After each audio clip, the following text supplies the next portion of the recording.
Hello YouTube, I just wanted to share my first impressions with the Hyperkin Retro 5, for which I did an unboxing recently, and yeah, here I go, just some quick thoughts. Okay, let's start with the controller first to get this out of the way. This thing here, I already showed it in the unboxing. By now I've played it a bit, I've used it a bit, and there are some negative aspects about it which I'd like to mention here. So first of all, I guess you can hear it, the buttons are quite clicky. This is basically with all the buttons, so this could be a bit annoying. The same goes for the digital stick or pad, circle button, however you want to call it. I decided not to use this basically when playing. I mean, the good thing about the Retron 5 is that you can use the original controllers, which I definitely prefer. What's nice about the controller is the only thing, but basically I'm using it pretty much for these special buttons, one here on the left and one here on the right. I've mapped them so the one on the right captures the save state and the one on the left loads the last save state. So this is nice to be able to do this without having to go through a menu first if you want to reload an old save state. So that's a nice function of the controller, but I wouldn't use it personally. I wouldn't use it for longer play sessions, or in general I would always prefer original controllers. You can also use, I've tried Super Nintendo controllers when you're playing Game Boy Advance or Game Boy Color Game Boy games, so that's all fine. So you can pretty much ignore this controller completely when you don't want to use it. You can even go through the menus and after you started up the console with a connected controller. So if you don't want to use save states and stuff like that, then you can pretty much ignore this controller. You don't really have to use it. Obviously, pro point of the controller is that it's wireless, so this is nice. Okay, the console itself, I don't know. For me, it's a very mixed feelings that I have for this thing.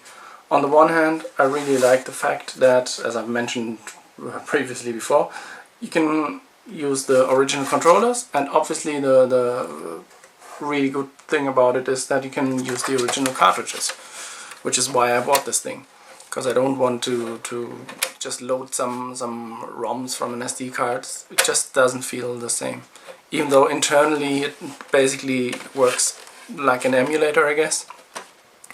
And this is maybe my main gripe with the system.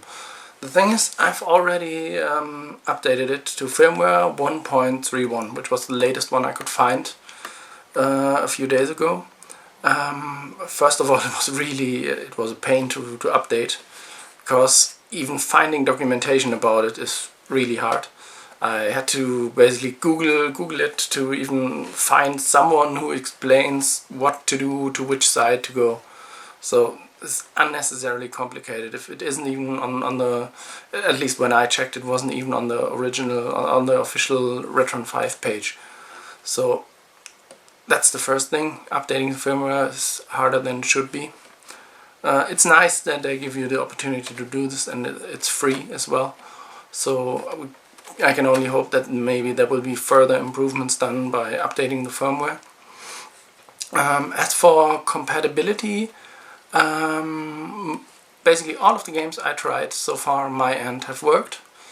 But if you want like a more comprehensive list, I can link one video that I watched. I think it was by Pat the NES Punk, who, I don't know, he tested a lot of games, so I can link to that. In general, the compatibility for me wasn't a real problem. When the games were recognized, they ran fine. There weren't any major problems. I've had one weird bug though in the beginning, first day I used it. After I inserted one cartridge and it wasn't recognized, it was recognized as an unknown cartridge. After that, each and every cartridge I inserted afterwards was also recognized as not recognized. So I couldn't play any other games. And it was basically the first time I used this thing. So I already thought, okay, this thing is either broken or the compatibility is really bad. And only after I completely turned it off, shut it down and rebooted it, basically, after that it recognized all the games again. And so that's a bit strange. This was probably just a software bug, I don't know. Hasn't happened to me since, especially after I updated the firmware. This hasn't happened. As I said, the rest of the games, when I tried them, after I tried them, they worked, it was fine.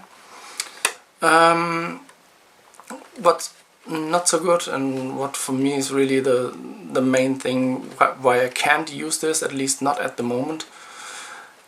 For me personally, I find that this unit, when playing on this unit, there is a noticeable input lag. So I've tried, there are a few games for which you probably won't even realize it, and it won't really harm the gameplay that much. But there are also a lot of games which rely on quick response, and where you can really feel that the controls are kind of spongy and they don't work as well as they should. So I was first noticing this when I played some shoot 'em ups. I played Biohazard Battle on Mega Drive or Genesis, and Phalanx on Super Nintendo, and I also tried some puzzle games. And even some slower Game Boy games like Legend of Zelda Link's Awakening.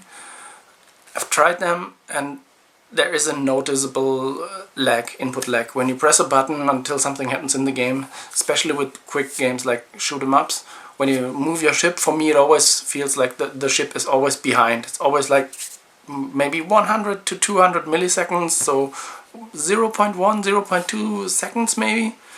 Probably only 0.1, but still, for me it feels like playing on an HD TV which doesn't have the game mode switched on, where yeah, it's not good. I really hope they can find a solution for this and patch this in a future firmware update. And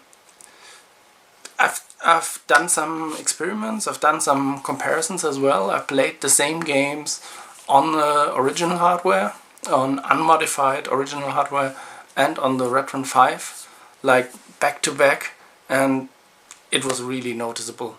Even, as I said, even with some Game Boy games, I played Link's Awakening on the Retron 5, and I played it at the same time on an original Game Boy and on a Game Boy Advance, and there was just a huge difference. And same in puzzle games, games like Bomberman, when you press the button to set the bomb, usually on the original hardware it's immediately there. There's no lag at all. On the Retron 5, for me, I had this noticeable lag. Also when trying to maneuver through the stages in Bomberman, when you press right or left to go in one direction, because of the grid-based levels, I kept getting stuck in the levels because there was the lag which I wasn't used to. So it took me a while to get used to the lag first. It's still playable, and I don't think even everyone will maybe notice it that badly, but for me it's a game breaker. At the moment I can't really enjoy the games because in the back of my head I always feel like, no, this would be a lot smoother on the original hardware. So I would really like to get some responses, some comments from other people, basically second opinions on this, because I couldn't find a lot on it on the internet yet. And all the videos I've watched so far, they were pretty comprehensive in like comparing which games are compatible with the system, how they compare to the original ones, the graphic flaws, stuff like that. But I couldn't find anything really yet about the input lag. So maybe I'm the only one, maybe it's just my system, or maybe it's just my head, my mind, I don't know. I would really like to get some comments and some responses about this. Okay, that's it for now from my side. I will still use this thing, I will try more games, I will make more comparisons, and I will wait for a new firmware. I might also get in touch with Hyperkin to ask them about this, if this is a planned feature, a planned update for the future. So we'll see how it goes. That's it for now. Thank you and see you later. Bye.